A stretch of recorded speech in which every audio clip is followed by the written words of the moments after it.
It's another day, another time on another speech. That's my name, Benjeku Master Public Informer. Naomba nichukue nafasi hii kuwakaribisha wapenzi watazamaji mnaonifuatilia katika platform zangu zote Benjeku Media, na leo tupo kwenye kipindi chetu pendwa Wife and Husband Material. Kipindi ambacho kinaluka kila siku na kuangalia sifa za mwanaume bora na sifa za mwanamke bora. Leo nipo na ndugu yangu. Brother, mambo vipi? Poa poa. Bwana, unakuangalia hivi sasa, unataka kujua wewe ni nani, unatokea wapi na unaishi wapi na kazi yako unafanya? Mimi ni Ben. Yeah.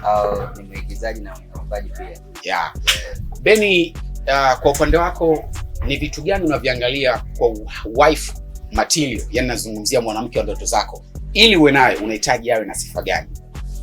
Kwa kweli kwenye sifa nitaongopa. Yeah. Kwa sababu Mungu anakuletea kitu kulingana na ulivyo. Yes. Yeah.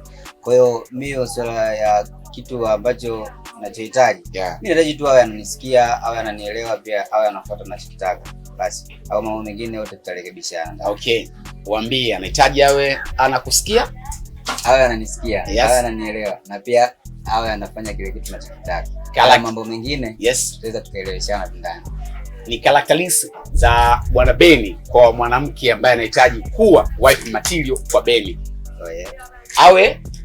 Awe ananielewa. Yes. Awe ananiheshimu. Yes. Na pia awe anafuata kile kitu tunachotaka. Baba, umetisha sana.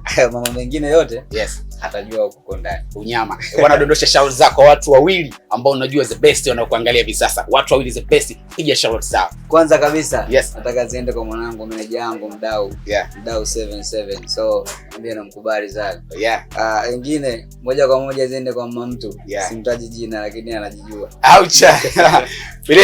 Yes, tukutane tena katika nafasi nyingine. Benjeku Master Public Informer, Wife and Husband Material.